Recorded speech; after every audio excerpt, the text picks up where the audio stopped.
All right. Greetings and welcome once again to the World of Thaylos.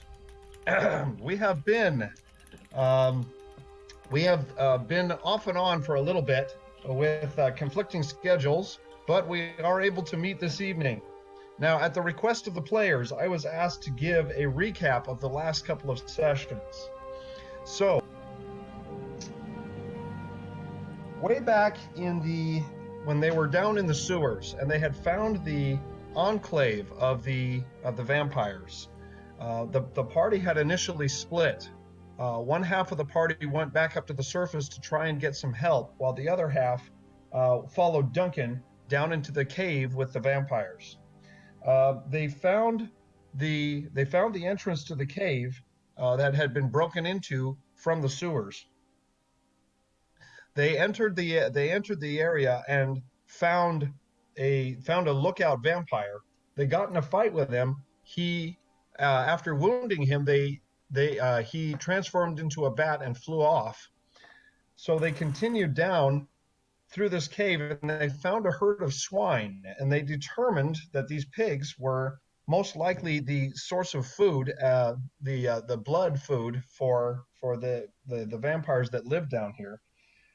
They discovered several other vampires, and they found one room that had a magic circle drawn in it. And they entered that room and fought a vampire in there. While they were in the middle of that fight, two other Phase 3 vampires showed up. Now, a Phase 3 vampire is a vampire that has left behind all traces of any humanity, and they look more like a gargoyle.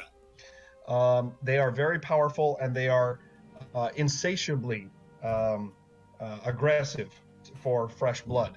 Accompanying these two vampires was a disembodied black form that it looked vaguely female, but that's all you could tell. Upon seeing the three of them, Duncan yelled at the party for everyone to get out. So they all left through the door they came in.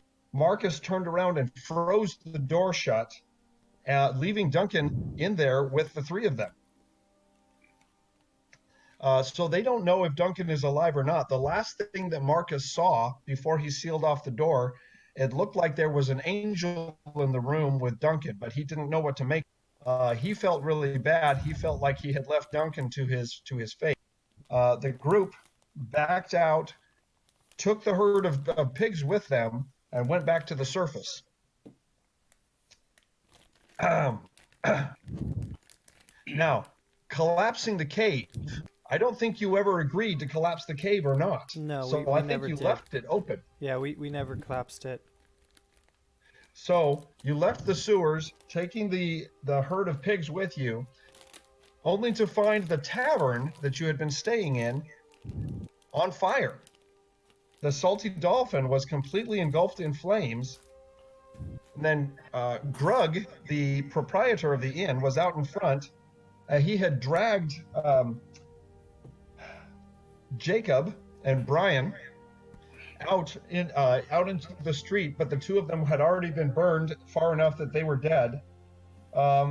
Mira, Brother Thomas, and Father Kearns and Foluco all together they all cast Create Water at the same time, creating more than 40 gallons of water to put out the fire. It was enough to extinguish the flames, but it left a bunch of timbers and embers that were still hot. Mira didn't care about that. She jumped right in looking for the children, looking for Samuel and Layla. Luckily, she was not able to find them. And so Foluco and Marcus started tracking for where the children were, and they caught their trail heading north through town. Meanwhile, she and the bard, Justin, went back to his place because Sheik had told Justin about his plan to finagle the magic shop out of these the rare magic artifacts.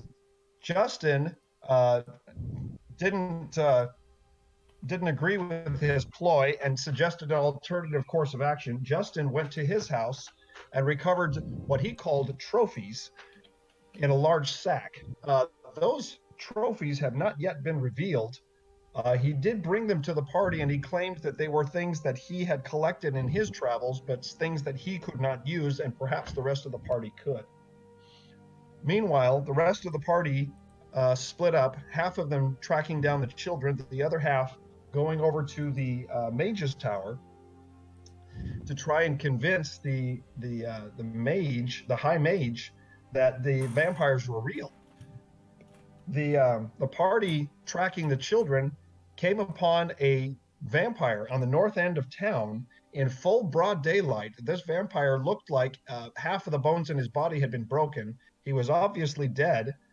And one of the onlookers told the party that this vampire had come up the street leading a large creature that could only be a dragon tied to a rope.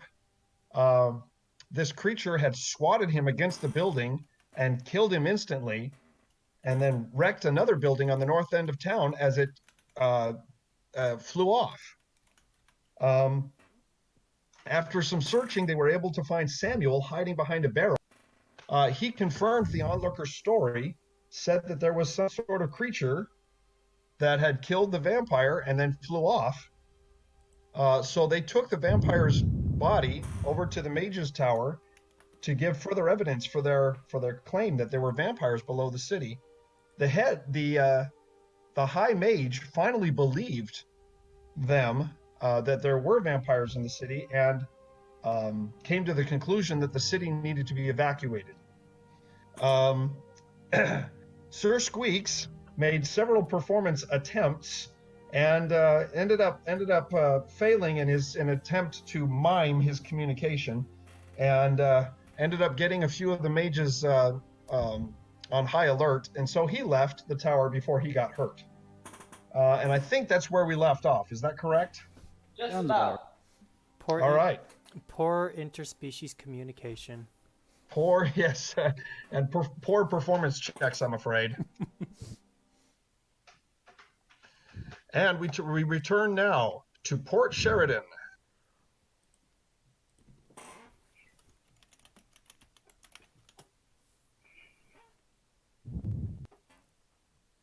All right.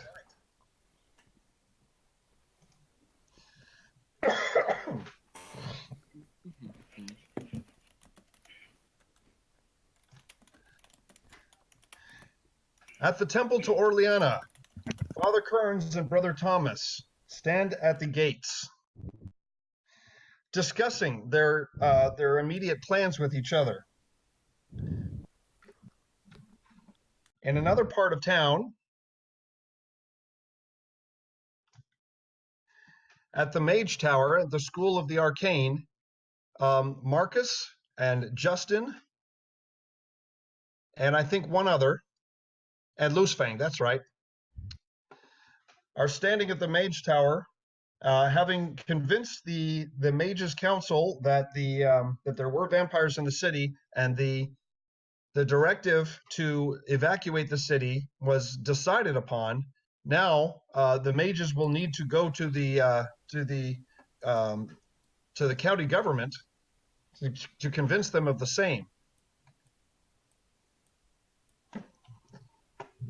Fortunately, there's a dead vampire as proof. Say again? Fortunately, they may have a dead vampire as proof. They do. They do. On the northern end of town, Renji, Samuel, Foluco, Sheik, and Mira are picking through the rubble of the ruined building, looking for anyone that might have been injured. Fortunately, you were not able to find anybody that was buried in the rubble, simply damaged property. There is a crowd gathering in the streets to see the spectacle.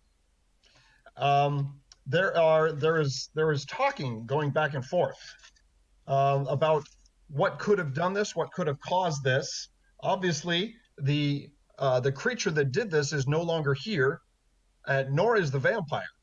All they can see is this group of odd-looking figures standing around a ruined building. So rumors are starting to fly. Our little baby human has grown all up into a big giant dragon. Is that what you're going to tell the We have to people? find her still. Hey, you never know. Maybe humans can evolve too. All right. I don't know if it works that way, but No, I don't think so. All right. I'll make one more quick search in the rubble before I. Okay. What are you looking for? Just any evidence of the other child. Okay, give me a search check, Sheik.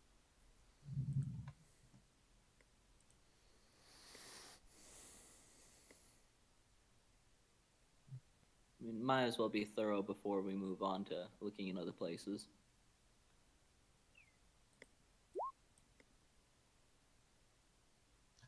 All right. My bonus is literally 8. So you rolled a net 1 there. I'm pretty sure I just stubbed my toe on a rock or something. Oh wait, the Actually, rolls. what happened as you were trying to move some of the rubble to the side, trying to see what's underneath, more of the rubble fell in upon your fingers, and you actually cut one of your fingers against one of the sharp rocks. uh-oh. And so now you're sucking on a bloody finger. I will use some choice words and apologize to Mira immediately after. So Mira, on the other hand, oh, that's not what I meant. Mirror's a rock.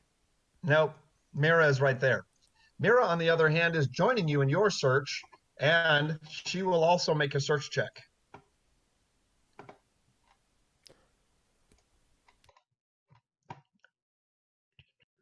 Thank goodness I didn't nat one in battle. Gosh.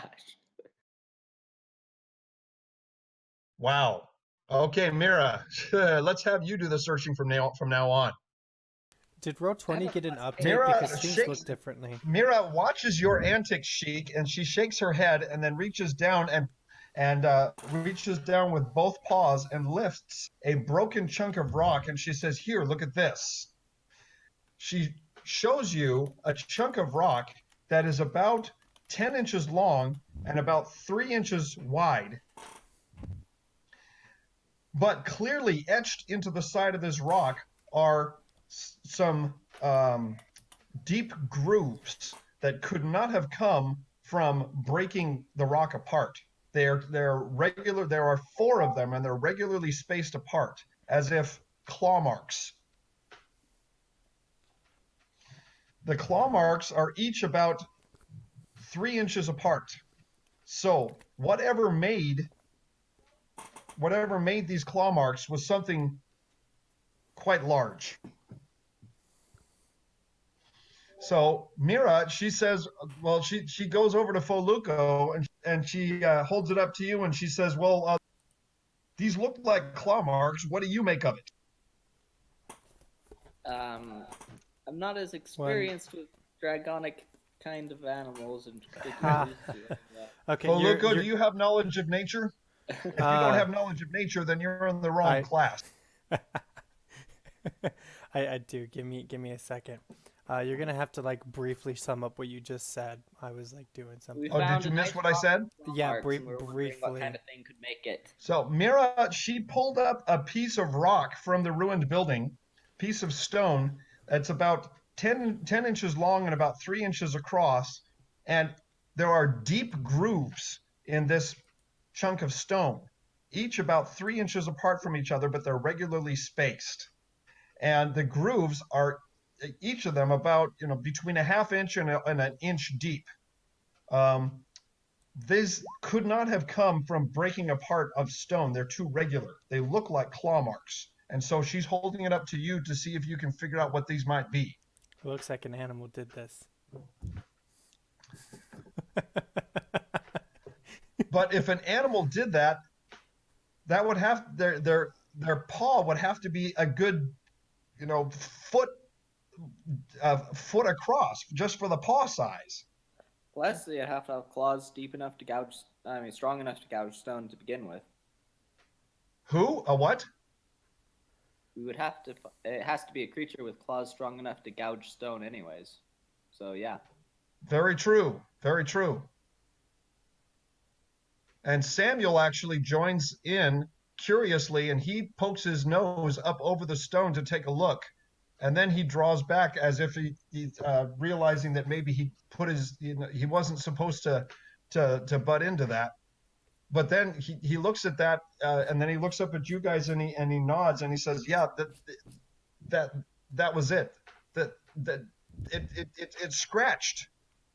It was trying to clear the building, and I think it didn't mean to break the house, but it's like it tried to grab the building and launch itself off of it, but it brought the building down when it tried to launch." I'm gonna roll a knowledge of nature check real quick before I do this. Oh crap. Yeah, you're not doing too well right now. You're out of your element. It's Okay. the darn city life. I try. So I was if it had rolled like higher, I would have said that the animal was like unfamiliar with what it was trying to do, but I don't know how to twist that with a failed check. Yeah. So at this point, Brother Thomas and Father Kearns come around the corner. They've been moving fairly quickly, so they're a little bit out of breath, and they begin hurriedly discussing with Mira. Sheik and Foluco, do you want to try and listen in? Heck yeah. sure, why not? So give me a listen check. I'm nosy. Yeah, Apparently Well, I not. happen to be right there, and all 3 inches of that muzzle of yours. Apparently, I'm not nosy enough. Yeah, where's Marcus? Oh, he's not around. Otherwise, he'd have those Marcus ears. Well, let's see if I can borrow them. I may not be nosy, but Sir No, Squeaks is... Sheik, actually, 13 is enough to overhear the conversation. It helps when I'm pretty close. Okay. Yeah. And they're not exactly trying to hide it, are they? What is with these No, rolls? they're that not. was a 2.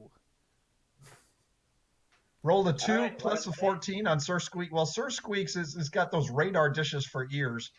Right, but seriously, that was a 3, a 4, and a 2, and a 4 for my last rolls. Like, what is going on today? Well, so Sheik, you catch snippets of conversation that Father Kearns is saying that Mira needs to leave the city, but he's planning on staying.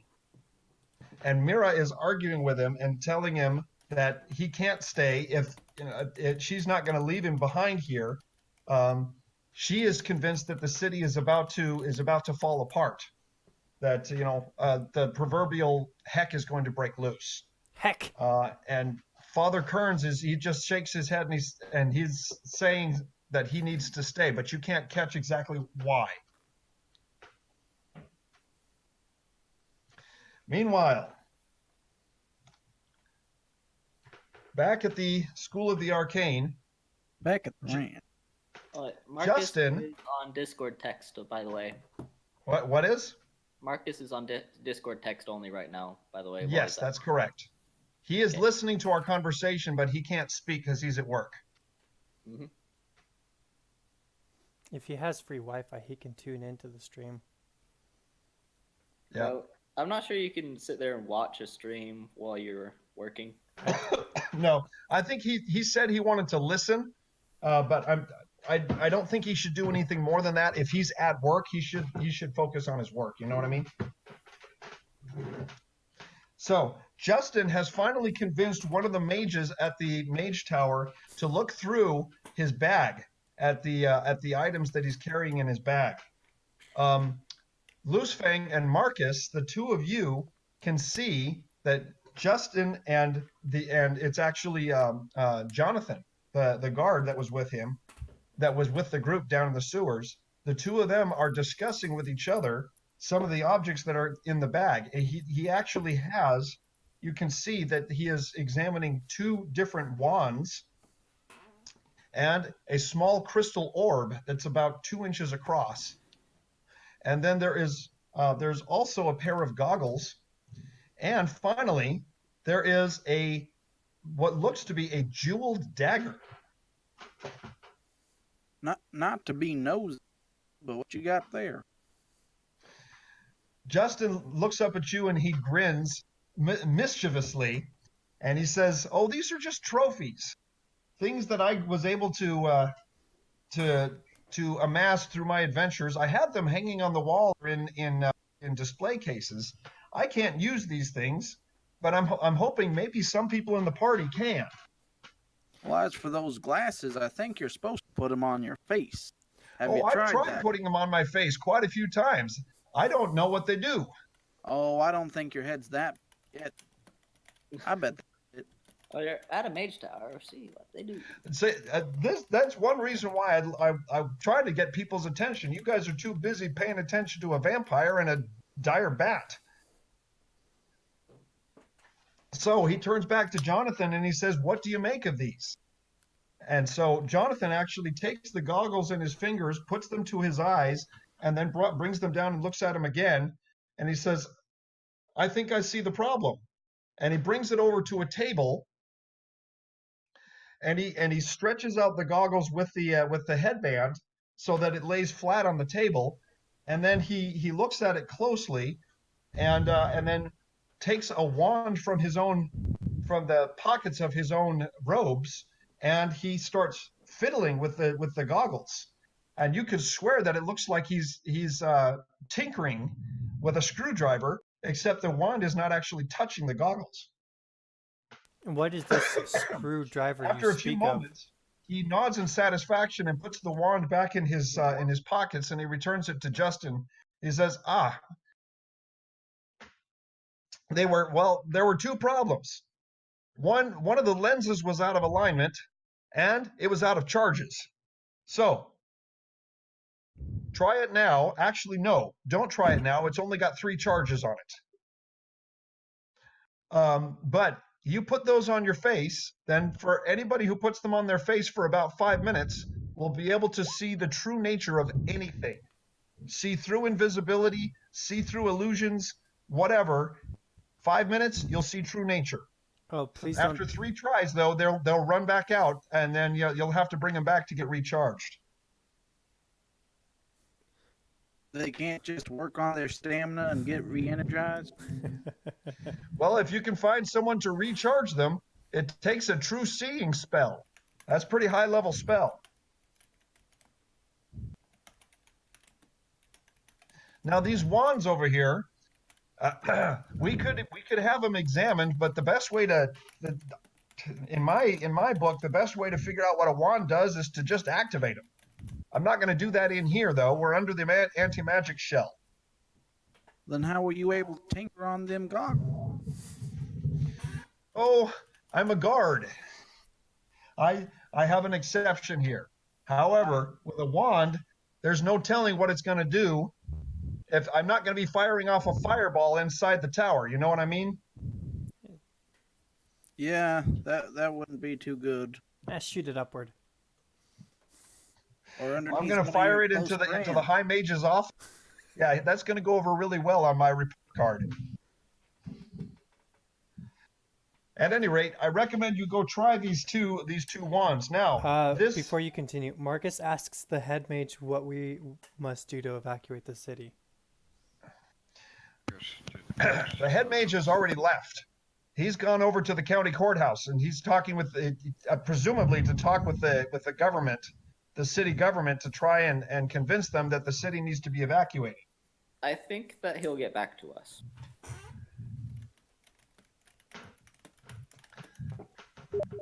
Now, is Marcus, is he typing more stuff? Now, one thing I worry about with this whole evacuation is, are we vetting people? Like, how are we gonna know if someone's sneaking out time is maybe one of them not fully formed? Say that's a really good question. Jonathan is not all that keen on vampire lore. You might want to talk to someone who knows what they're talking about. However, that is certainly a legitimate concern. I would say make sure everyone has sunlight. There's no telling. There's no telling how many vampires are still phase 1 and living right there in the city. And they could just evacuate with the rest of the population and nobody would be the wiser. That's partly my concern. It wouldn't do much good to get the village empty just to move all the food into one spot, so to speak. Well, I'm sure they're discussing that over at the county courthouse. I bet you're right. Now, Jonathan turns his attention back to the small crystal orb. Now that looks mighty pretty. Bet you could jump pretty well with it if you got a couple other ones.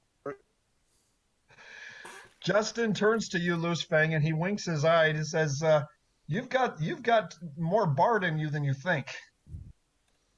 But no, these are not. This is not a juggling ball, I assure you. In fact, watch this. You know anything can be a juggling ball. It's clever. Very true, but I'm not sure it would be appropriate. Why is that? Well, watch this. He actually holds it in his hand and then lifts it up into the air and then brings his hand down and then the crystal stays in the air. See, you can't juggle with something that ain't going to come down. Well, I was about to say I need that because that's the only kind of juggling ball that would work.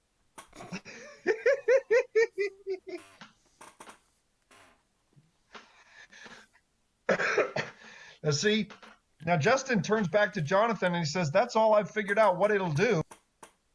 I'm not sure. I mean, it's interesting and it's a fun party topic, but I don't know what else it's supposed to do. Is it just some sort of floating glass ball? Is that it? And Jonathan, he looks at it for a bit and then looks at it from a different angle and he says, "Oh, no, this isn't some simple glass ball." And he holds up his hand and then he turns to Justin. He says, "May I?" And Justin nods his head and Jonathan pulls it out of the air and he examines it a little bit more. And then he actually puts it up in the air one more time and lets it float there. And then he brings up a finger and he looks for a specific spot on the ball. And then he touches it with his finger and the ball flares to light. In fact, a light so bright that you have to turn your eyes away. And he touches the same spot again and the light winks out. And he says, it's a utility ball. Loose Fang's rubbing his eye. There are 3 different spots on this ball. If you can figure out the right places to touch them, then each one of them has a different function. I found the light spot. There are 2 others. Well, I can tell you there's plenty of spots in my eyes right now. Hold glass ball. Hold glass ball gently like hamburger. Loose Fang, you're definitely my favorite character. Wait, who? Loose Fang is definitely my favorite character for those kind of jokes. Well, thank you. Now, he says, "Now watch this." And he puts his finger on the bottom of the ball and holds it and touches the bottom of the ball. And compass markers appear in the ball, pointing exactly to the right compass directions. Says, so it's a light, it's a compass, and he touches the bottom again and the compass markers disappear. And then he touches the top of the ball and he says, "Okay, stand back for this one." He touches the top of the ball and then backs up a little bit. The ball starts to glow again, but it's not a bright glow. Wait, I'm curious. How do you know which side of the ball is up and which side of the ball is down? When you hold it up in the air and you let it sit, well, hold on for a second. I'll show you. Because I mean, like, what if you're holding it and you turn it to its side and then put it up in the air? It's smarter than you. I'll show you. Is the up still down and the down still up? Is there like a specific point that you're supposed to touch? You're not even there, Foluco. I know. Hush. Shush. Hush. So he stands back a bit and the ball begins to glow, not nearly as bright as before, but it's more of a reddish glow. And then he puts his hands up to it and he says, Yep, that's at full potency. That'll get as hot as a campfire. Well, snazzle dazzle. That is So quite the blast. so he reaches up to the top, pushes it again, and it winks out, and then he waits a few minutes for it to cool down, and then he takes it from the air and hands it back to Justin. Utility ball. A light, a compass, and a campfire. Wait, can it make a like illusionary smiley face on itself as well? Now, I don't imagine. now, just have a floating ball running around last with thing, us with the smiley if you face. want to know which side is up, and he takes the ball in his hand and literally turns it over so his hand is on top of it. So then he holds it up in the air and he lets go, and the ball actually spins a little bit until coming to a sudden abrupt stop. Oh, so it's a loaded die. It's smarter than you are. It knows which way is up. So he again takes it from the air and hands it back to Justin. He says, I don't know where you got that. Those are actually pretty rare. I could definitely use one of those, but I wouldn't trust myself with it. If it's made of glass, it'd most likely break under my tutor. So it's a compass, a light, and what else? And a campfire. And a campfire. If you go in someplace cold, like up north for Marcus's little sorcerer teacher person. Or, just standing too close to Mark. So he's got a cold heart. So the head mage comes back into the tower as you're having your final discussion about Justin's trophies. And even though he is a Canid, you can see that he is pale under his fur and his eyes are wide. He looks to each of you in turn, and then he shakes his head and closes his eyes. You're going to have to leave. I mean it. You're going to have to leave soon. And Justin looks up and he's pretty concerned and he says, well, "What's wrong? What did the mayor say?" All they know is that a group of people went down into the sewers, unauthorized, and now we have vampires in the city. Who would do that? Who are these people? We can stop. Well, I told them that it was your group that went searching and that you found the vampires. They only believed the part about you going into the sewers. And as soon as I said that, the council started clamoring about how you weren't even allowed to go down there in the first place. They completely missed the point. And once they heard that there were vampires in the town, now they think it's your fault. Oh, show them the ruddy corpse. I think they're saying we're the vampire bringers. They don't doubt that there might be vampires, saying we're the cause, not the finders. And the head mage looks over you at you, Loosefang, and he says, "Yeah, now you're getting it." Well, no, I caught on rather quick. Well, I think you better use that catching on to convince the rest of your party. I have nothing against you. In fact, I'd like to spend some more time with your friend Marcus, but I think you guys need to leave, and you probably better leave pretty quick. What about the vampire? I mean, that's fair. We wouldn't want anyone to get in trouble. So he turns to Marcus and he puts a hand on his shoulder, and he says, "I wish we could spend more time with each other, but in all honesty, you belong with Miriam instead of here. This is for wizards, and your type, I wouldn't know how to teach you. So, go with my blessing, and don't abuse the new powers that you've found. Go, quickly." Okay, Uncle Justin, Ben. he packs up his bag and he nods. He says, "Okay, you don't need to tell me twice." And he takes off down the street. Okay, Uncle Ben.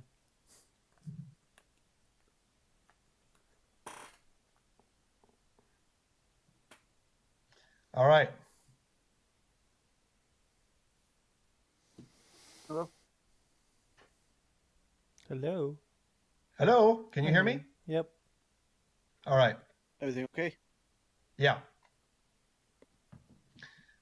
So, Marcus and Justin and Loosefang quickly catch up with the rest of the party. And Marcus begins tripping over himself, trying to explain what happened and the danger that you're in now. All through his explanation, Samuel's eyes grow wide, and he comes over to Marcus and kind of clings to his arm, looking up at him hopefully. And once Marcus takes a break, Samuel says, "So, Mr. Marcus, you're going out. You're going to take me with you, right? You're not going to leave me here." And then Marcus looks down at Samuel and looks at the rest of the group, and he says, "Can we take a child with us?" Father Kearns, he shakes his head and he says, "No, you need to leave him here." And then, but then Brother Thomas says, "Father, look at him. He's got the tail. He's been with the group. They're not going to claim that he's innocent. Doesn't matter if he's a child." And Father Kearns closes his eyes and shakes his head. He says, "I'm not going to send a child out into the wild where there are monsters and dangers out there." Oh. Well, should be all right. You guys go back to our boat. There's plenty of gold left there to help support a child through life. And Brother Thomas says, if what you're saying is true, there's no way we can get back to that boat. We need to get out of town now. Well, isn't the boat one way out of town? In order to get to the boat, we have to go clear across town and across the entire population of the town. There's no telling who's out there already looking for us. I can get us there. Hey, I don't know, we are a rather big group. So while they are all talking about what to do, who is the mayor not angry with? Wait a minute. Okay, I got an idea. All we gotta do is get one of them wizards to shrink us down. I've heard about it. They can use their shrinking mat, and then Sir Squeak can fly us all back to the boat. It shouldn't be permanent, so then whenever we get big again, then we can sail out. Anybody have enough money for the alchemist there?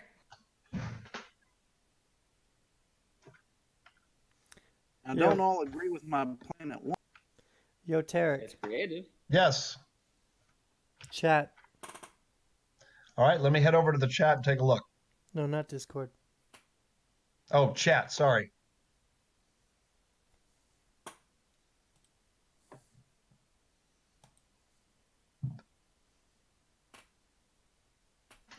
Ah, I see what you're saying.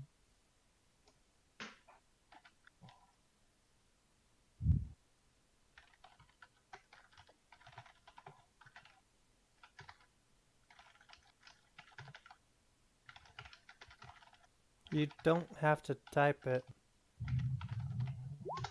All right. Okay. If you're gonna DM me something, do it in Discord, because I'm streaming. Yeah, you're right. I should do that, shouldn't I? Yeah. Yeah, for the stream's sake. So Mira breaks in at this point and she says, "Father, I don't think you should be staying in the city. If they're looking for us, you came with our group. And if they're accusing us of bringing the vampires on, then there's no telling if they're going to put that on you as well." And Father Kearns, he puts his hand on Mira's shoulder and he says, "I am known here. I have been in the cathedral. I have contacts within the cathedral. They'll be able to prove my innocence. The rest of you, all save maybe Brother Thomas, you don't have that luxury." Brother Thomas, meanwhile, he says he wants to go with you. He wants to go to Miriam's tower, for her library there. So he's going to come with you. Justin also wants to come with you as well, but Father Kearns wants to stay here in the city to see what he can do. Now that he knows what the source of the problem is, he knows how to at least counteract it in his own mind and see if he can convince other people that they're being emotionally manipulated. This wild search going on right now is no doubt a result of the deception that's going on. They're not going to listen to reason. They're going to listen to any conspiracy that they can take a hold of. So, well, of course, it's easier for a corrupt official to spin a story and blame it on somebody so they still look good than to accept the truth. At that mention, I approached the group from behind hearing this, and I'm like, why not just give them a better conspiracy? What better conspiracy could we craft? I mean, I can... Do you have one in mind? Not off the top of my head, but I'm sure find the right person that they don't like, pin it on them. Yeah, but we're just some random bum that came. I do know a rather good notary if we wanted to forge something. But that's exactly the point. We're just random strangers. Well, why trust us? Well, what if we got a signed declaration from the mayor, notarized and everything? I think the mayor might have knows it if he sees it. All right, I need, let's see, Loose Fang, Marcus, Sheik, make spot checks.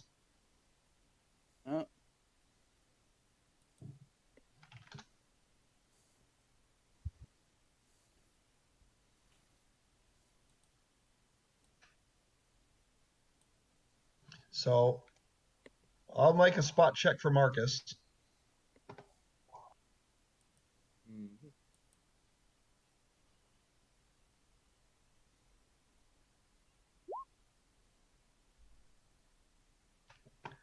All right, Sheik. Through this conversation, out of the corner of your eye, you see down the road. Hey guys, let's get off the road.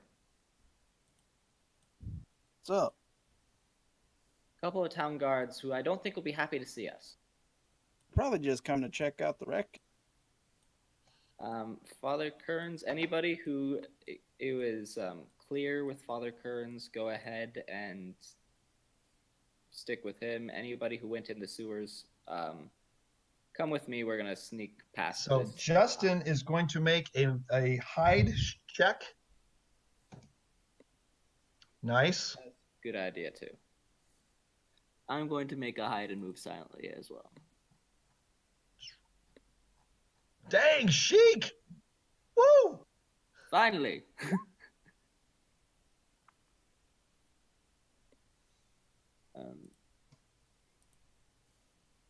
All right.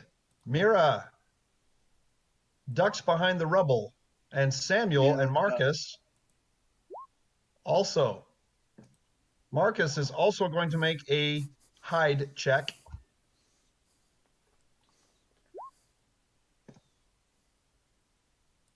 All right. All right, Loose Fang, are you going to stick around while the guards come forth? Well, I mean, I guess I shouldn't. I mean, Brother Thomas is coming with us, right? Or is he going to stay there? Brother Thomas wants to come with you, yes. Then he's going to be coming up behind the houses is with us. All right. All right, standing at the intersection, you see Father Kearns and Brother Thomas standing together at the intersection being approached by two guards. They went that way. Okay. Renji, I'm afraid that hide check is not going to cut it. Don't mind. So you guys can duck behind buildings. Justin is actually going to duck his head out and try and watch the conversation. So Justin is going to make a listen check. I'll attempt to listen, even though I know I'm not hiding well. Okay, give me a listen check if you want to hear the conversation. I'm close enough to listen as well.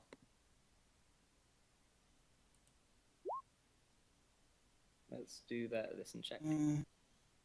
All right. Sheik, Loosefang, and Foluko. You cannot hear the full conversation, but you catch several phrases here and there that you hear clearly. You hear the word violation because one of the guards raises his voice to say that word, and you hear the word suspects. All right. Whatever way the conversation is going, Father Kearns is you can see that he's making efforts to try and calm the situation, but he's not doing very well.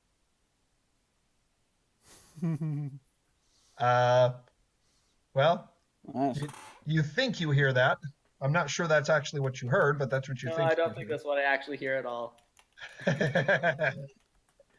Obviously, if we get caught, we were reported by a chicken for picking up a paintbrush by accident. You kicked the chicken. Everybody kill them. Okay. All right. Was that... hold up. Tarek. Yeah. Do you know if that was intentional? What was? The chicken in River Run? Oblivion? I was a little older. No. This was Skyrim. The chicken in Riverton. River Run? Whatever. The first town you come to? Yeah, the chicken. Now, what was up with the chicken? I'm not sure I know what you're referring to. So, most players that start Skyrim after having played Oblivion, when they get to the very first town, they see the chicken and they kick it. But the chicken is registered as a civilian of the city, like any of the other NPCs. So when you kick it and you kill it, all of the other NPCs in the entire town go to try to kill you. Oh my gosh, I never did that. I didn't know that was a thing. Yeah, that's a thing. Wow. Like, very first time playing Skyrim, I'm just like, oh my gosh, why are they all trying to kill me? All I did was kick a chicken. Look at the ninja stuff. I'm going to motion for people to sneak off this way out of town. Look at the memes and stuff. Yep. Watch it. Yeah, I see that. Yeah, I've seen it. That's a perfect example of what happens to every beginning player who plays Skype. I mean, not Skype, but Skyrim. Skyrim. Yep. All right. So if you guys I heard a suggestion that you sneak out the city northward. Yep. I'm gonna motion for people to keep moving away from the guards. I don't feel like we've got anything we should really hide from, but I also don't want to get left behind. Whether or not we do is completely different between whether or not we should right now. Fair enough.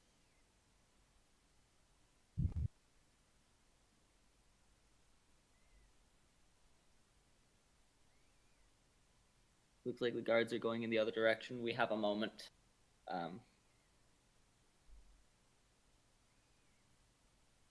All right. So the group of you are going to leave town toward the north. Father Kearns stays behind, but Brother Thomas comes with you. So we have Brother Thomas, Loosefang, Sheik, Marcus, Justin, Samuel, Mira, Sir Squeaks, Foluko, and Renji. What's going on? Oh, we're all flying? I'm gathering who's coming with.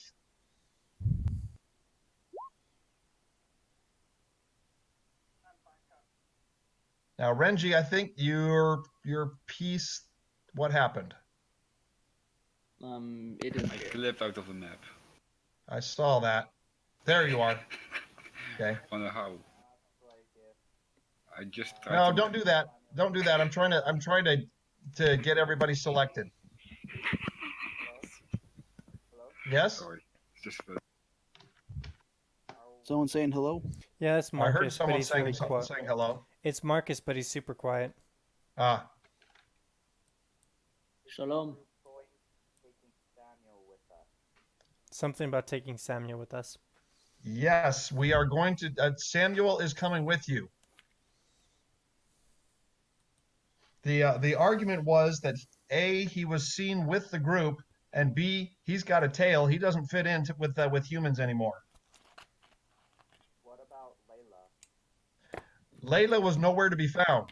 We think she's a dragon now. You think she's a dragon now? I don't think she's a dragon. I want her to be a dragon now. What's wrong with her being her? Because dragons are cool. Layla's cool. Layla would be cooler as a dragon. How dare.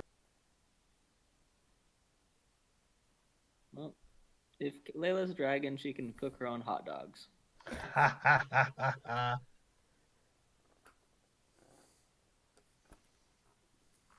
All right, let me get everyone. Woo, that's not what I meant. That's a pretty small map. Let me make sure I've got everyone. Steal another boat. We have our other boat filled with gold somewhere. So, did I get everybody? I gotta make sure I got Somewhere everybody. I only see black. Over the rainbow. Yes, you got us all.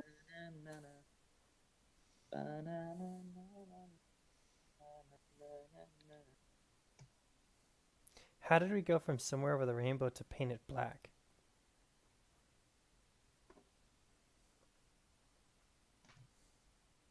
I've got a rainbow and I think I'll paint it black. A weird version of the song, I'll admit. Well, I'm glad that you guys got the reference.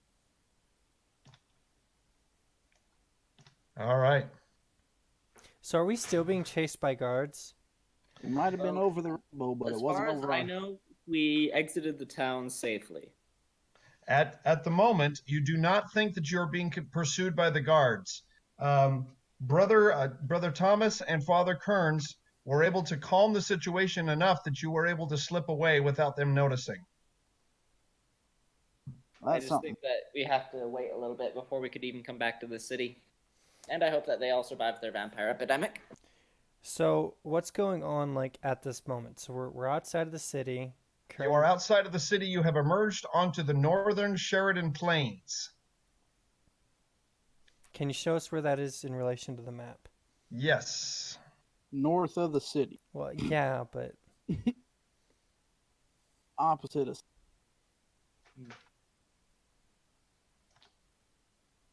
Just get out Justin's glass ball. It's got a compass. So you are now... Handouts tab under our character or sheet tab kind of thing. Under handouts, is it possible to have a world map? Well, you know what? That it would be possible, but I'd have to update it every time they update the main map. Ah, okay. Never mind then. All right, so let me get an icon for the Sheridan Plains.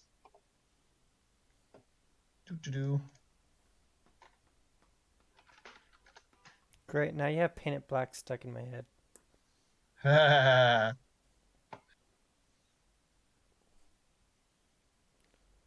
Better than The Devil Went Down to Georgia. I like Paint It Black better. I like Painted Black, yeah. I like Painted Black, but Devil Went Down to Georgia. That's good. That's a good one too. It's got some good riffs in it. All right. So you find yourselves in the northern Sheridan Plains.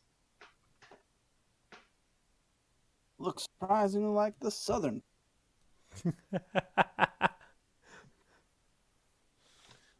Okay. Everybody got that on the map? Yep. Right here, can you put an icon of our galleon? Boat. Yeah, because we have a boat about. Yeah, let me put a boat icon out there. Is it a freighter or a galleon? Someone's gonna steal it. They can sure try. I mean, they don't have to steal the boat to steal everything on it. Well, the Bard's College and Marion's Tower are pretty close by. Relatively. Maybe Father Kearns could get over. You know what we could do? We could just pick a random spot on the map and just travel there. Well, I would like to visit Marion's Tower and maybe even Marcus's village.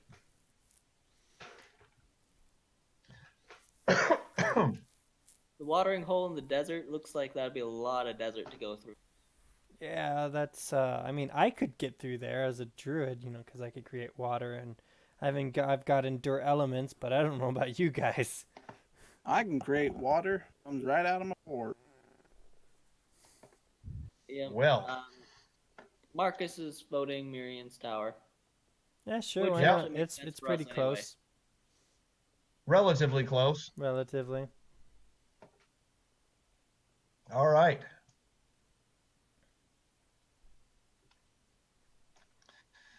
For now, you find yourself on the Sheridan Plains, the northern Sheridan Plains. This is a grassy area set aside on the northern side of the city, and it had previously been used as recreation area, picnicking spots, and as places to go and run horses and other cattle. Recently, though, it has been largely avoided because there are reports of strange appearances out in the plains, where people that have been known, but the reports are disjointed. But people have reported seeing people that they know out on the fields, but then losing them, not being able to find them again. I see dead people. And so there are strange reports, and you're not sure what to make of them. But apparently, there are occurrences that are going on out on these fields around the city, where illusions of people, or they're not sure, but they're seeing people out here that they can no longer find. Tyrek, how do we know about this? Is Justin telling us or something? This is what Justin is telling you, yes. Okay. He's well versed in the local lore. So he says if you see people out here, don't trust who they are. Oh, good. I hardly trust myself in a mirror. Who's that handsome devil? Not who you think he is.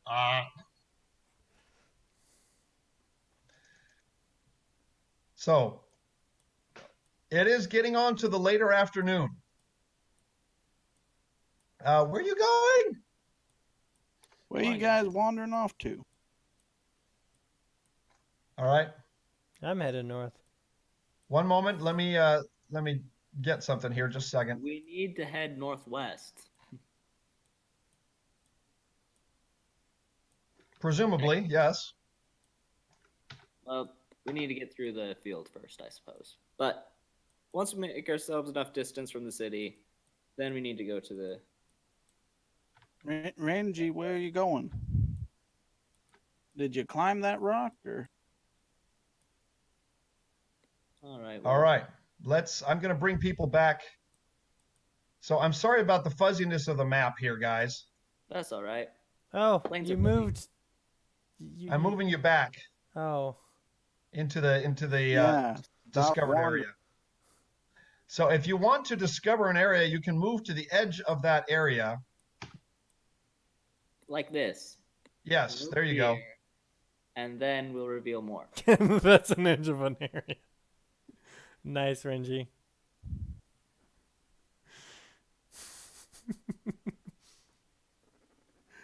All right.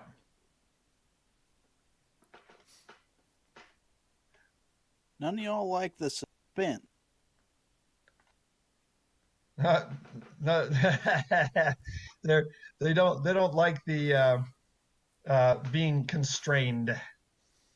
I don't blame them. All right. So That's what let I'm me. here for. You can't hold me down. I'm gonna walk on the ceiling. You're gonna All walk right. to a trap. Mark my word.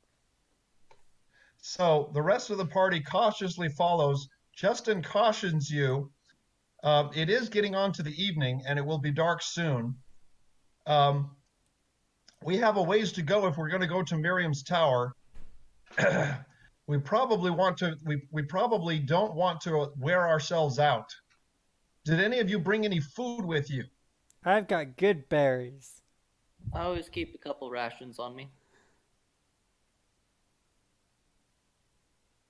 Let me check my rucksack. I would have had some nice marshmallow. I think it went south on. Ha. Ha. Ha.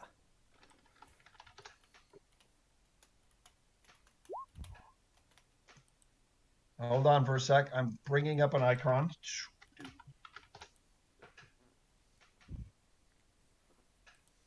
Just there some we normal rations. Got a candle. I can't guarantee it's that edible.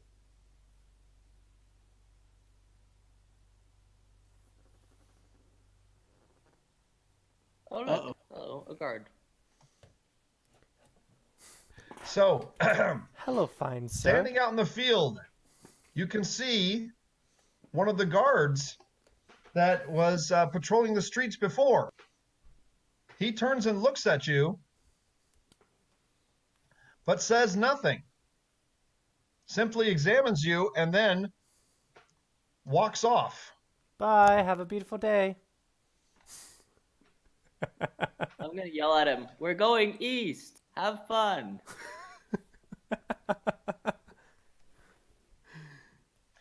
All right. Contrary to what we just saw, I don't think that guy was outstanding. Oh, I'm hoping he's not smarter than the average bear. Wingy's just like, it's a guard, let me kill him.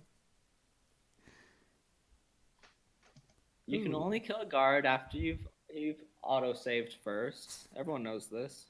Yeah, you have to find a tower that's really high and like stock up on like 500 arrows. That's how I got my armor like right at the beginning of Oblivion, is I just like stocked up on like 100 arrows and just shot a guard till he died. Waited for my bounty to go away and I just picked up his armor and put it on. Ah, it's a rainbow. Well, watch out for a race car. You come upon a strange sight in the middle of the field. Can I eat it? No, but if you kill the leprechaun, you might be able to. It is clearly a rainbow, but it is not up in the sky like you would normally see. I'm going to poke it. I poke it. Rainbows are made of light reflecting off of water. I'm still going to poke it. This is correct. Yes, rainbows are made of light. However, this one is also made of light. I poke it. But it is down on the ground instead of up in the sky. I poke it. Thank you. You can feel that it feels like mist, like a wet mist hanging in the air. I'm going to eat it. But that's all. Your hand pretty much passes right through it. I'm going to eat it. Hey, Marcus, do you want to try freezing some water for practice? So, like a dog in like rain outside trying to like lick the rain, I try to eat the rainbow. You try and eat the rainbow? Yes, I'm trying to eat the rainbow. Like a dog with a sprinkler. I want to know if it tastes like Skittles. My son called from the next room. He said, "Skittles, taste the rainbow." I'm gonna eat the rainbow. All right, one moment. I'm pulling something out. Oh no, it's gonna be a leprechaun. We're gonna have to fight him. No. He's like, stop eating my rainbow. Marcus wants to freeze the rainbow.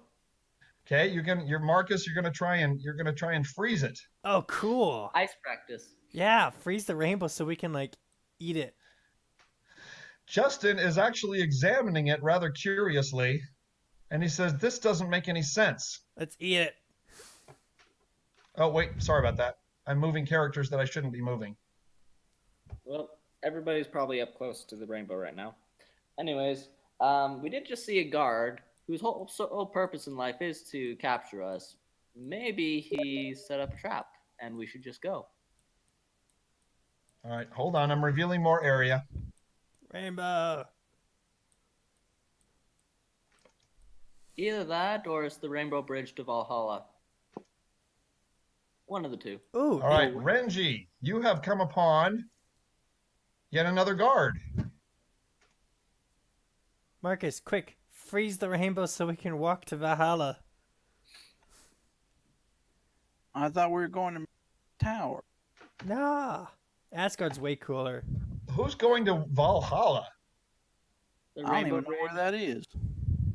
We're saying Marcus should freeze the rainbow so we can go to Valhalla. Yeah, if he freezes it, maybe we'll get Skittles. Wow.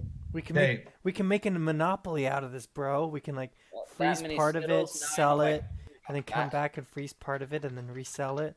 We'll make a fortune. All right. So Marcus is going to try and freeze the rainbow. He comes up to it, makes sure that his bandana is on his head as he makes his attempt, and makes a roll. There, chat. We'll sell them as little desserts. We'll call them skitals. No, Renji. No. We'll call them skitals, and we'll dub a term that's really catchy called "smell the rainbow, lick the rainbow." So Marcus attempts to freeze the rainbow and succeeds, rolling a 19.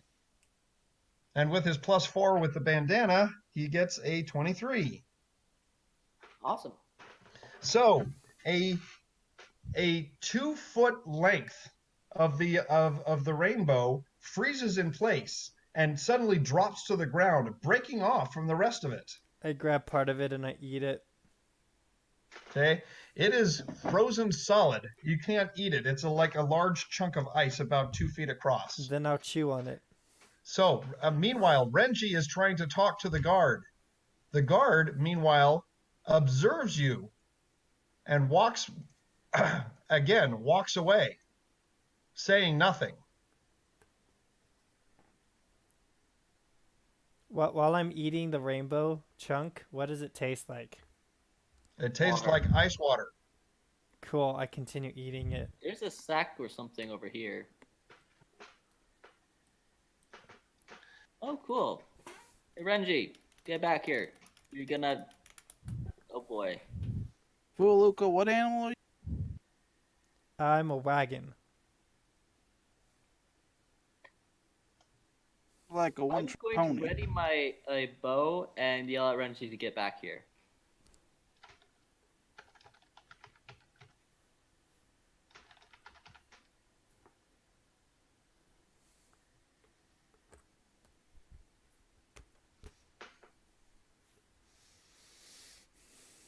Oh, it's that kobold again. Heck no.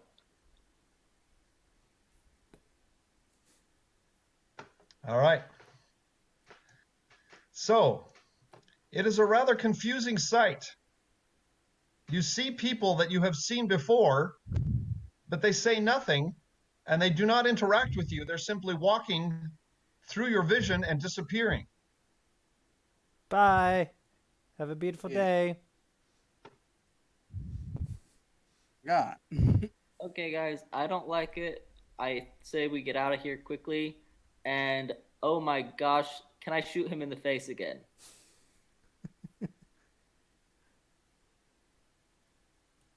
What? Sir Squeak sees Faluko trying to eat the rainbow and tries eating it himself as well. I'm going to yell for Renji to get back here. And in the meantime, I'm also going to take an instinctive pot shot at this lovely new image of somebody who looks familiar to me. All right. So, all right, then I need you to roll a ranged attack. I'm not expecting it to do anything. This is not a good idea. Well, this is somebody I hate, and this would make sense for my character upon seeing this guy, even though I know he's dead.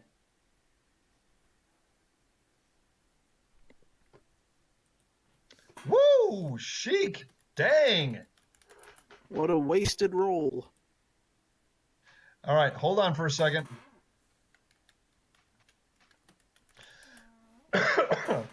Chic.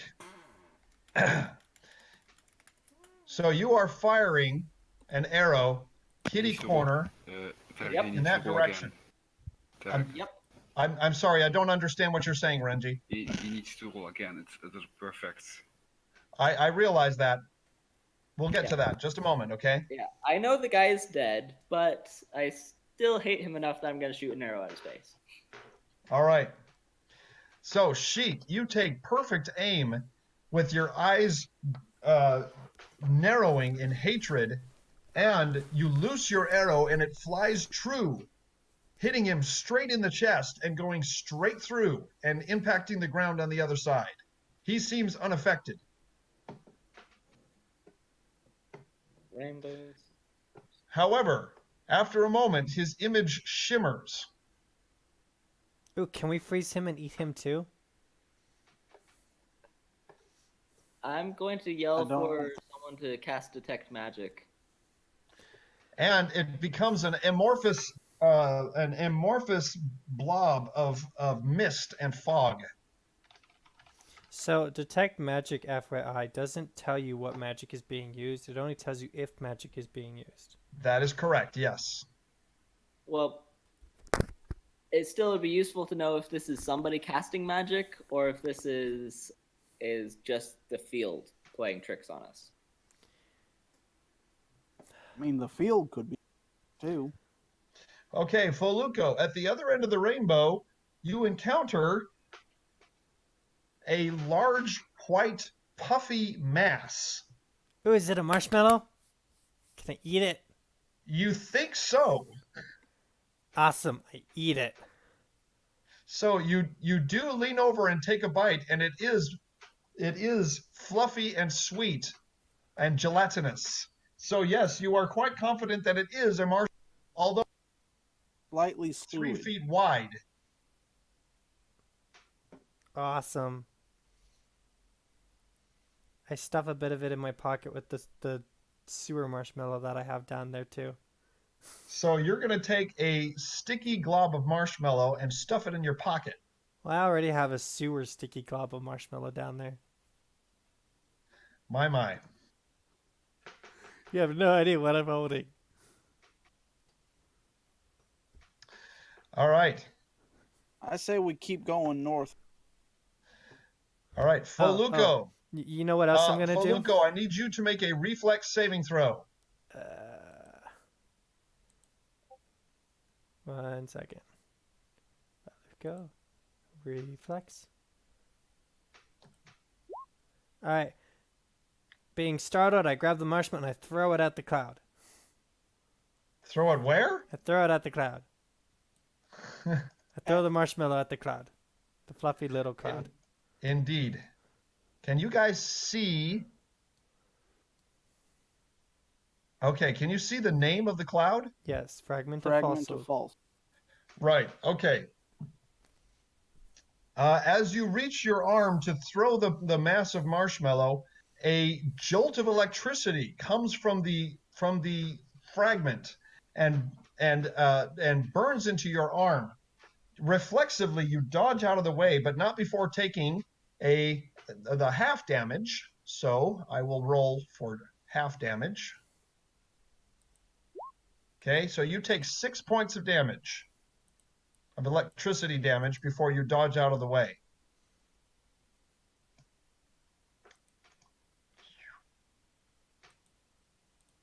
And I'm going to move that to the back. There we go. All right, immediately. So the rainbow 6, 4, disappears. So 16, and then now it's at 26. The marshmallow disappears.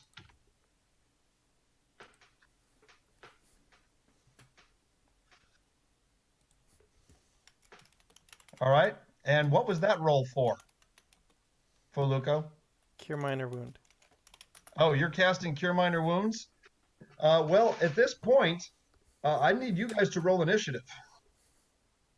What did you guys do now? Who all needs to roll right?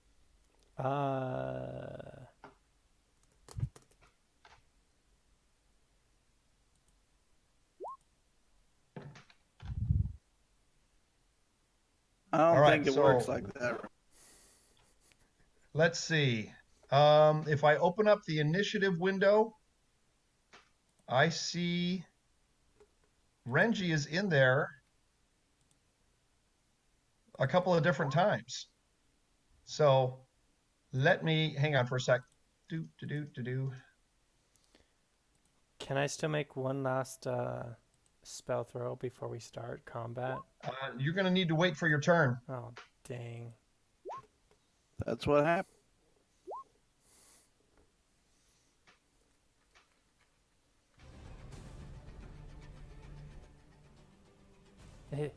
The rainbow.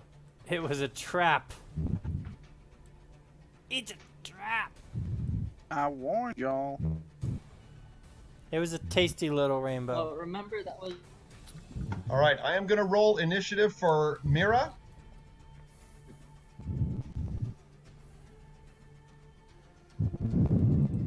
Okay, I'm going to roll initiative for Marcus. So, I've got a question about these fragments of falsehood. Yes. Are they actual clouds? They look, that's the best way you can describe them at this point. They are amorphous balls of mist or fog. Ah, so they are made up of water. Great. That's what you think. You're not sure. So I also need to roll initiative for Justin and for Brother Thomas.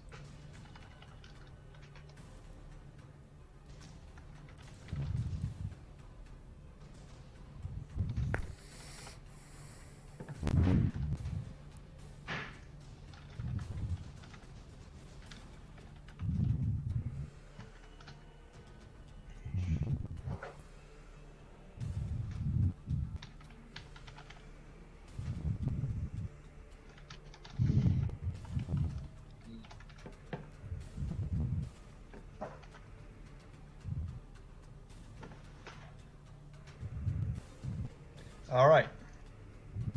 So for Justin,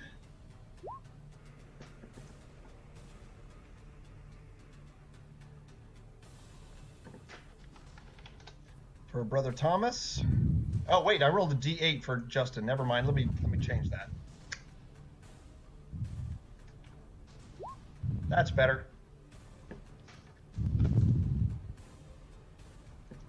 And for Brother Thomas, nice one.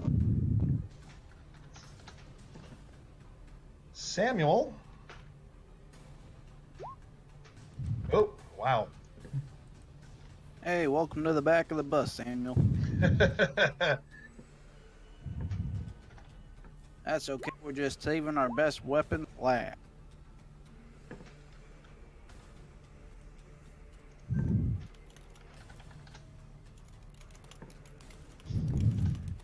All right.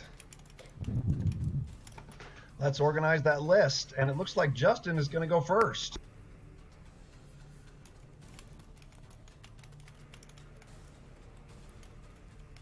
Anybody have a dispel something or other?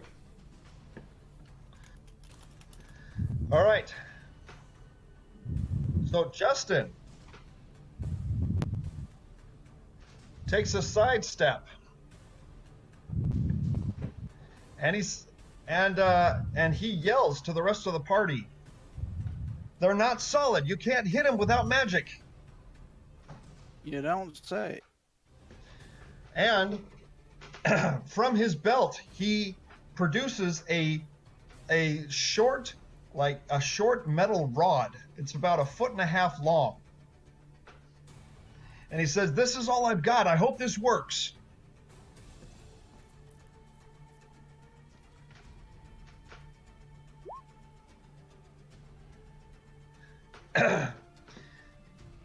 But the fragment seems to morph around his stroke, and he wasn't able to do any damage.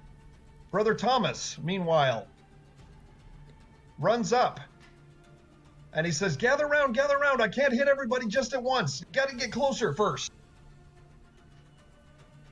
Renji, come back here.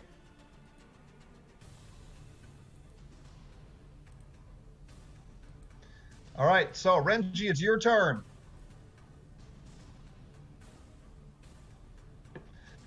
Renji, to answer your question, the immovable rod, it is a magic item, so it is something that you can certainly try.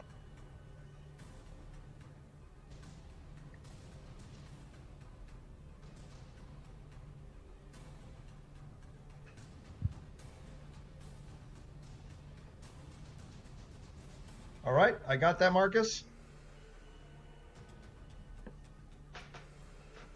So, Renji, your move is 30 feet. So if you go further than that, then you have to burn your standard action to run that far.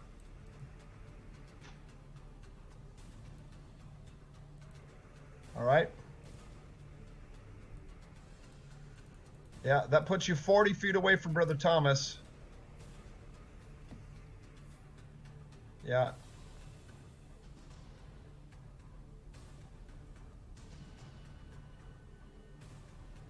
So, Renji, you could move closer, but that would be the end of your turn if you did.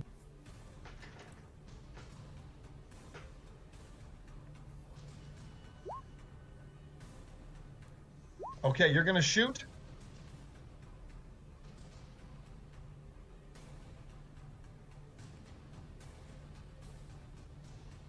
What are you shooting, Renji? I didn't know you had a ranged weapon.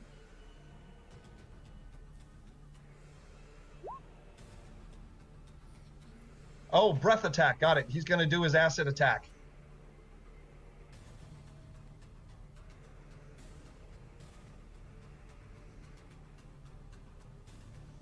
Is that the one you're going to attack? All right. So the roll is a it's the ranged attack roll. If you look at your character sheet, it is on the stats tab. If you scroll down, and you see there is a melee attack bonus and a ranged attack bonus close to the bottom. To the right of those, there are dice rolls. So you want to hit the one that's next to the ranged attack. Why do we have to fight them? Can't we just like walk away from them? You could. You can try that. Let's see how they react. All right. Renji, your acid attack actually does hit. And it spreads over the surface of the cloud and dissipates into it. It actually does extra damage. So let's the damage roll on that. It's a D8 if I'm not mistaken. Let me go back.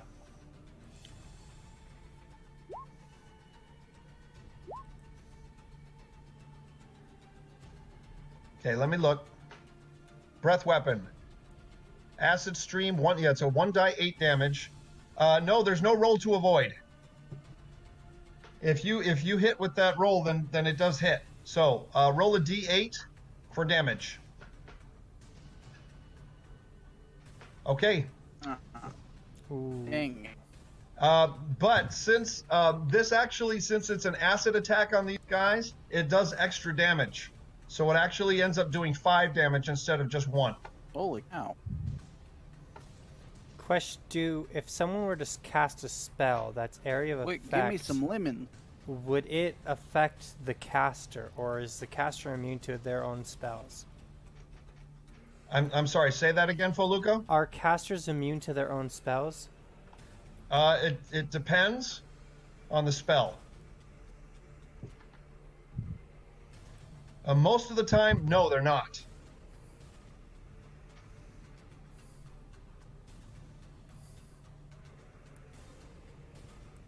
If you're shooting that way, Renji, you're actually not going to hit Sheik. You're going to barely miss him. Remember, yours is a stream, not a cone. Awesome. Please miss me. So, Sheik, yes, the air crackles next to your ears as you see a jet of acid fly over your shoulder, but it does not hit you. It's a cone. It's not a cone. It's a stream, isn't it? I'm going to quickly yell, "Watch it!" Yeah, it's a stream, acid stream. It's on your character sheet.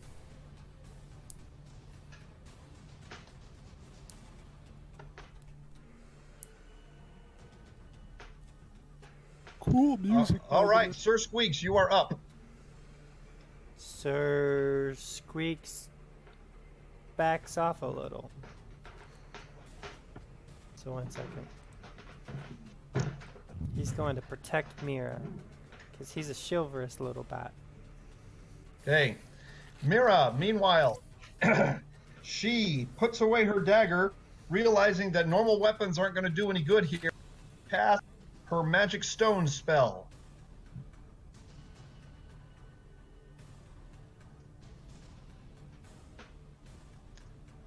And she summons. Nice one. Effective. Acid, your breath weapon is not damage over time. No, Renji, it is a single damage attack. It's a thin layer. Yep. Now, because of the makeup of these creatures, acid will do bonus damage, but it only does one time bonus damage. There are some spells that do damage over time, like if you had an acid arrow spell, that actually ends up doing damage over time. Wait a second. Okay, so Mira has conjured. That is correct, Renji. Mira has conjured 4 magic stones. And Marcus, it is your turn. You're going to use ice bolts. So, Marcus, there is... So you're going to have to go between Sir Squeaks and Brother Thomas here. But there is one that's in front of Justin, so I'm going to have you attack that one. Are you okay with that? Okay, let's do it. So, Marcus is going to make 2 ranged attack rolls to do ice bolts.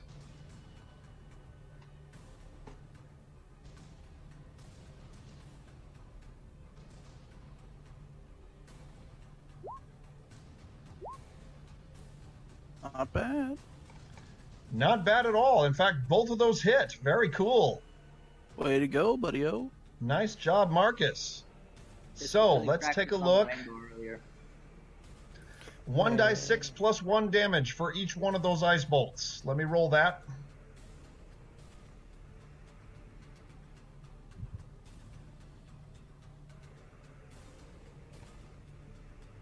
Oh, nat 1s on both of those. Narf. Well, you did 4 points of damage.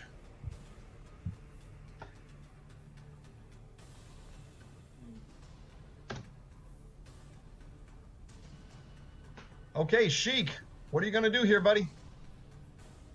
I do have one weapon that is effective against things like this, so I swapped to my jeweled dagger. Okay. Yeah, title, Return of the Bad Dice. Don't jinx it, Renji. Okay, so, Sheik, are you going to run in and try and swipe this thing with a dagger? Yep, I'll take a step forward this way to try and stay out of Renji's path for acid breath. And I will take a swipe at it with my jeweled holy crap, that's my overpowered. jeweled dagger. Like the All right, give me a melee attack roll. And if it, okay, you haven't identified the jeweled dagger yet, have you? I think we did a while ago, one time when we visited the mage thing. Did you write down the stats on it? It is under my weapons.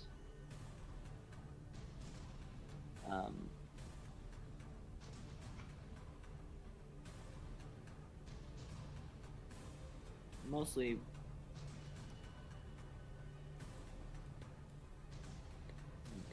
So are these creatures considered gaseous? Yes.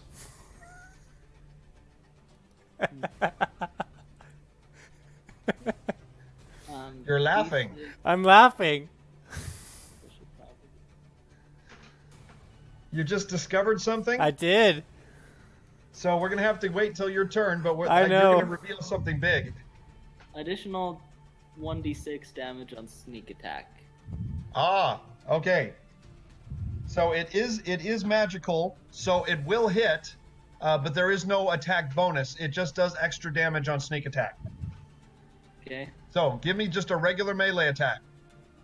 Well, it will hit, so I'm happy with it.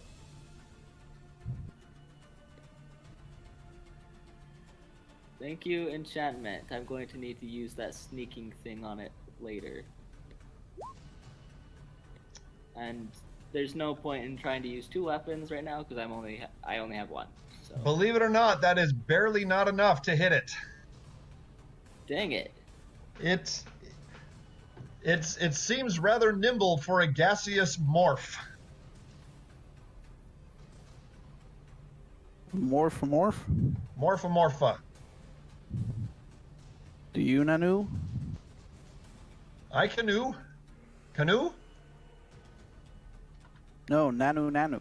Oh, Nanu. Okay. Do you know that reference? Oh, it's Mork and Mindy, of course. Okay, cool. Just check. So, the fragment surprisingly morphs itself into a thin stretched line and moves itself over toward your north side, Sheik, before returning to its gaseous form. And it tries to hit you with a lightning attack. So it's going to roll.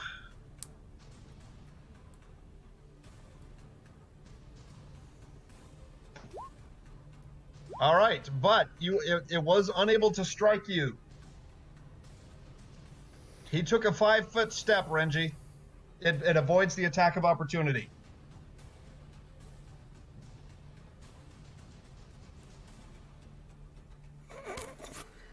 Yeah, I know. I can't move any less than 10 feet, than a 10-foot square. No, that's not what I'm laughing about. I know, but I'm talking about what Renji is typing to me in chat. Oh, okay. I'm laughing because I can get every single one of them. All right, Foluco, you are up. All right. First, I've got to. You know, Fuluko, maybe you should just try to take a nice swing and just go right whirligig right around you and just try to smack these 2. Okay, that's out or something. I don't know. Yeah. Yep. It can reach all of them. Okay, so I'm going to move my character right here, and then I'm going to create a wind wall. And because I'm level 5, this can reach up to 50 feet long and 25 feet high. Can be any cylindrical, square, whatever shape I want it to be. And because they're gaseous forms, they can't pass through it and are pushed back. So what I'm going to do, basically, is I'm creating a wind wall that's going to grab all of these right here and push them into a single point. So draw your wind wall. Once you form the wind wall, I don't know if you can move it. Let's see. So you can shape it when you cast it, but I don't think you can move it afterwards. Hold up. So can you draw out what your shape of your wind wall is going to be?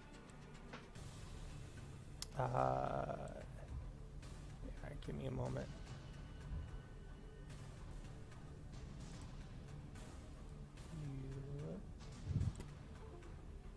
I'm just going to enclose them. You're going to enclose them, so the wind is going to be blowing inward? Yep, going to be blowing inward. All right. And one moment. Oh, great. Fuluko made a tornado. Yes, I made a tornado that's going to consume these guys. Run away! That'll just make it bigger. All right. So you can make the wall 50 feet long.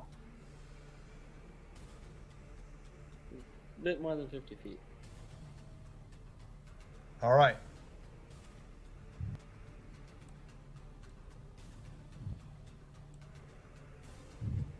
You can shape it in any continuous path along the ground that you like. It is possible to create a cylindrical or square wind wall to enclose specific points. So let's make sure that what's the distance on your wall? I think the wall that you've created there is longer than 50 feet. So, Look.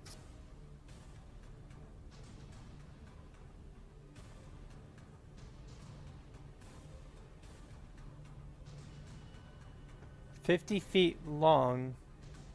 So does that mean the circumference has to be 50 feet or the diameter? Correct. The circumference is 50 feet. Man. Basically, you need about half of what you did. Oh crap! Yeah. What you've got there, you've got over 100 feet worth of. Hold up. I'm trying not to delete my characters. I don't know if you can. I wouldn't try it though. You want me to try? No, please. Okay. I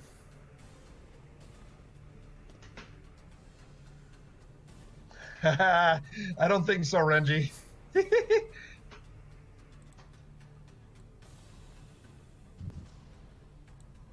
Yeah, that's 50 feet right there.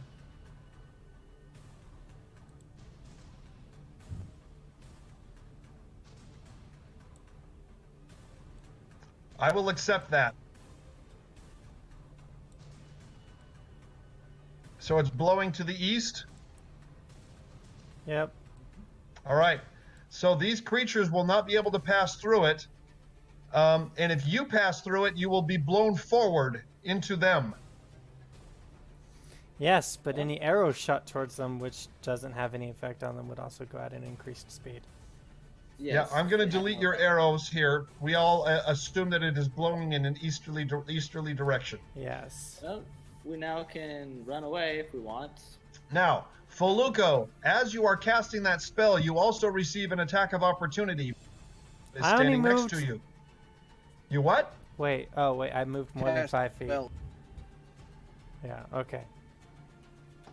So, he rolled a nat 20. Huh? How would that work though? Because they're getting blown backward. Wouldn't their gaseous form... As you are casting the spell, he gets an attack of opportunity. God, got it. So that is not a confirmed crit, so he will simply do regular damage. You make a reflex saving throw, see if you can half the electrical damage.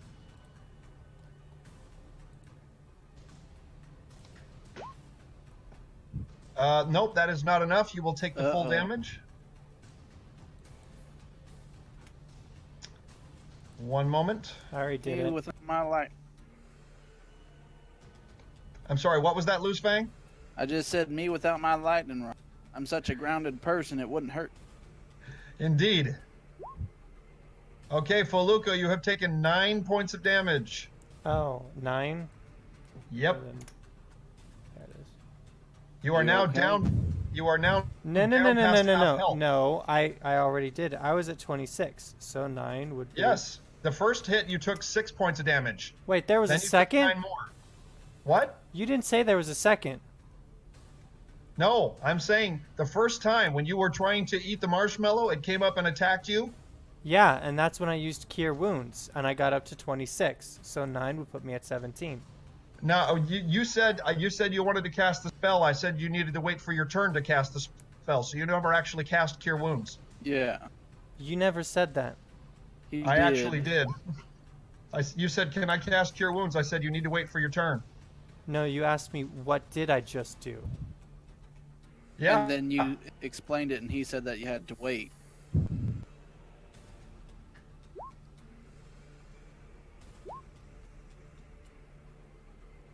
At this point, essentially what happened, he attacked you, you took 6 points of damage. You said you wanted to cast Cure Light Wounds. I said, okay, you need to wait and do it on your turn. Once your turn came, you cast a different spell.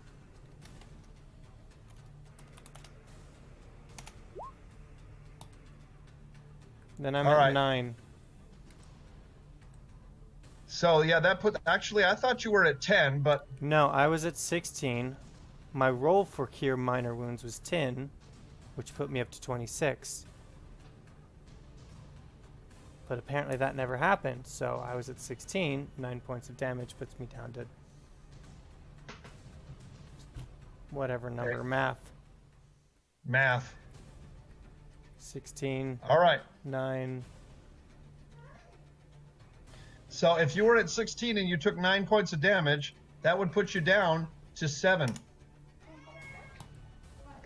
So do you want to go to 7 or do you want to go to 10? Do I have a choice? Yeah. No. I'm offering to put you to 10 because that's what I thought was the actual number. I'll take the larger number. Okay.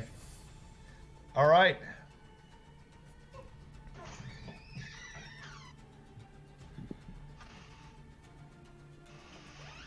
So, the fragments are now behind the wall and attempting to move past it.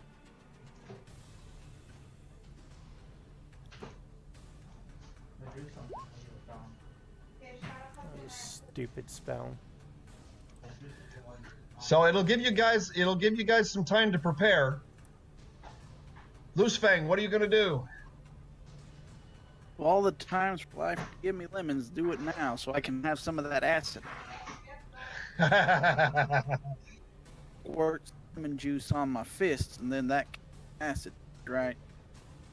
But admittedly, lemon juice is a relatively weak acid. Don't worry, I'll put it on my feet and give it a bit of kick. Pour lemon juice on it. Now, you said the wind is blowing east, right? Eastward, correct. So if I were to like charge through the wind, punch at one of these things, would I get a boost? Because I'm getting long. It'll push at him? you through it. It might knock you off balance, so you'd have to do a reflex saving throw. But yes. But would it do a little bit of extra oomph? It would give you momentum. I don't think it would give you extra damage. No.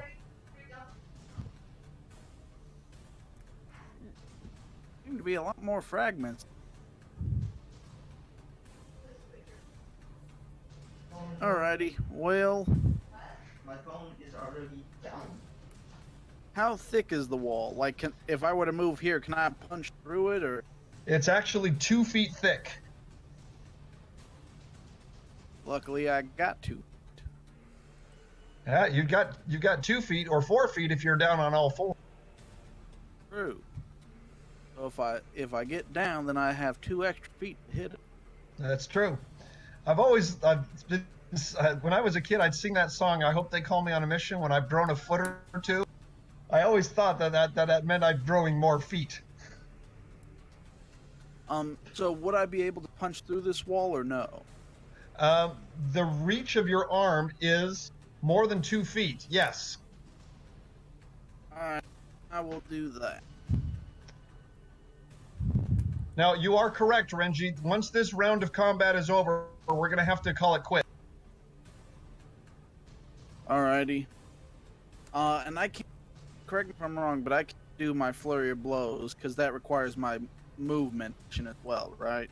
Yes, flurry of blows is a full round action. So if you choose not to move, then yes, you can do a flurry of blows. Yeah, well, I was not close enough, so perhaps next. So you're going to just take a single strike? Yeah. All right, and if I'm not mistaken, you are now at level 5. You are correct. I am magic. You're what? I am magic. Yes, your unarmed strikes count as magic weapons, so you don't have to worry about hitting these things. That's one of the really cool things about monks is once they get higher level, every attack they have is a magic. Well, let's see if the dice agree that I have nothing to worry about with hitting them. That is certainly a hit. Roll for damage on that one. Oodle alley. Yeah, your damage roll just went up as well, if I'm not mistaken. Did it? Let me. I think it's D8 instead of D6 now. Let me double check. Yeah, it's a unarmed strike. 1d8 damage instead of 1d6. Okay. So roll a D8 and add your strength modifier.